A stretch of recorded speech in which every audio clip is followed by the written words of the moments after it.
బండి భగీరథ్ పోక్సో కేసులో big twist చోటు చేసుకుంది. ఇన్ని రోజులు తన కుమారుడికి ఏం తెలియదంటూ బుకాయించిన బండి సంజయ్ ఎట్టకేలకు బయటపడ్డాడు. బాధితురాలు మైనర్ అని బండి సంజయ్ ఒప్పుకున్నాడు.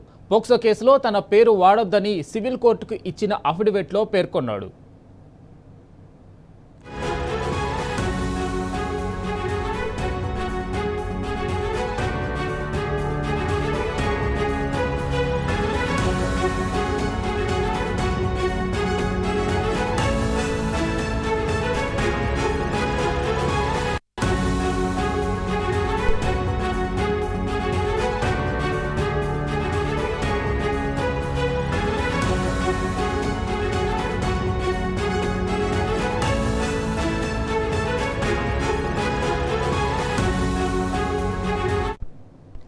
బండి భగీరథ్ పోక్సో కేసులో బిగ్ ట్విస్ట్ చోటు చేసుకుంది. ఇన్ని రోజులు తన కుమారుడికి ఏం తెలియదంటూ బుకాయించిన బండి సంజయ్ ఎట్టకేలకు బయటపడ్డాడు. బాధితురాలు మైనర్ అని బండి సంజయ్ ఒప్పుకున్నాడు. పోక్సో కేసులో తన పేరు వాడొద్దని సివిల్ కోర్టుకు ఇచ్చిన అఫిడవిట్లో పేర్కొన్నాడు. ఇక దీనిపై మరింత సమాచారం మా క్రైమ్ బ్యూరో చీఫ్ భాస్కర్ అందిస్తారు. భాస్కర్, చెప్పండి.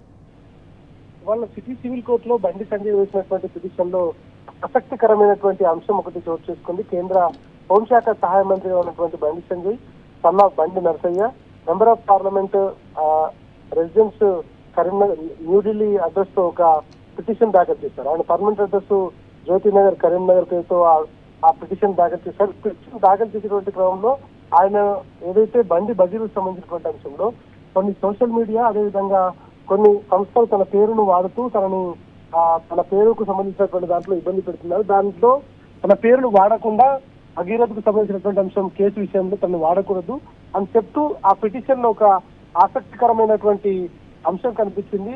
ఫ్యాక్ట్ బ్యాక్గ్రౌండ్ ఆఫ్ డిస్ప్యూట్ సంబంధించిన అంశంలో 4వ లైన్ లో ఉన్నటువంటి దానికి సంబంధించి ఎవరైతే పిటిషనర్ గా ఉన్నారో, పిటిషనర్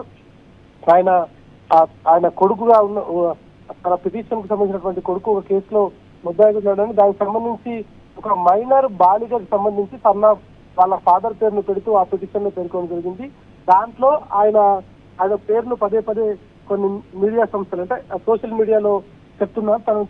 తనకు సంబంధించినటువంటి దాంట్లో ఆయన పేరు పెట్టకుండా చెప్పాలని చెప్తూ వేసినటువంటి పిటిషన్ లో ఆయన స్వయంగా పిటిషన్ లో ఆ అమ్మాయి, ఆ బాలిక, మైనర్ బాలిక అంటూ పిటిషన్ లో వేసి నేరుగా సంజయ్ ఒప్పుకోవడంతో ఇప్పటి వరకు ఉన్నటువంటి ఒక చర్చకు తెరపడిందని చెప్పుకోవచ్చు.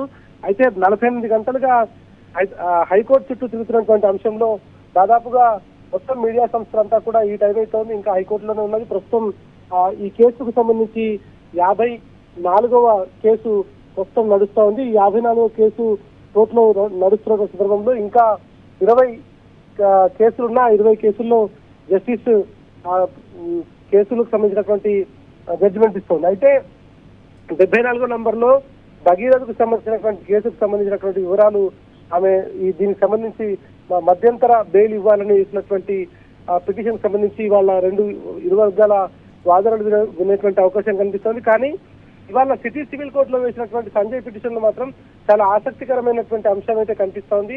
దాంట్లో మైనర్ బాలికగా ఎవరైతే తన కొడుకుకు సంబంధించినటువంటి అంశంలో కేసు విషయంలో తన పేరును తీసుకున్నారో ఆ అంశంలో నేరుగా మైనర్ బాలిక అనేటువంటిది నేరుగా ఆయన ఒప్పుకున్నాడు. ప్రస్తుతం ఈ అంశానికి సంబంధించి కొంత చర్చ అయితే జరుగుతోంది. ఈ ట్విస్ట్ తో ప్రస్తుతం ఈ ఒప్పుకున్నటువంటి ఇష్యూకు సంబంధించి మరి ఇది ఫర్దర్ గా ఏమైనా యూజ్ అవుతుందా, లేదంటే కేవలం ఆయన తన పేరును తొలగించుకోవడానికి మాత్రమే పిటిషన్ వేశారనేటువంటిది మాత్రం బయటకు రావాల్సినటువంటి అవసరం అయితే కనిపిస్తోంది.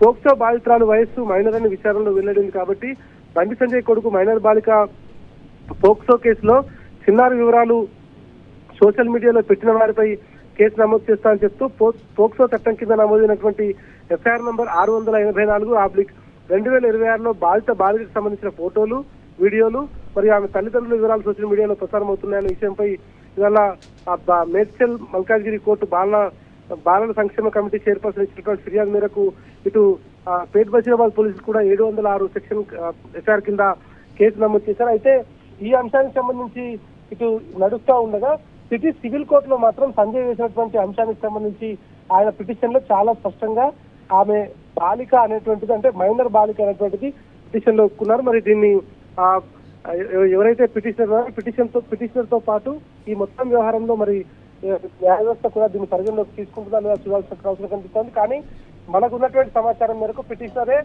మైనర్ బాలిక అని ఒప్పుకున్నాడు కాబట్టి ఈ కేసులో భగీరథ్ కు సంబంధించిన అంశంలో చాలా స్పష్టంగా మైనర్ బాలికపై స్పష్టమైనటువంటి నేపథ్యంలో పోక్సో కేసు అనేటువంటిది కూడా ఉండేటువంటి అవకాశం ఉంది. మరి ఇవాళ ఈ అంశంపై కోర్టులో ఎటువంటి నిర్ణయం వెలువడుతుందో అనేటువంటి మాత్రం చాలా ఉత్కంఠమైనటువంటి వాతావరణం కొనసాగుతోంది. వెంకటేష్.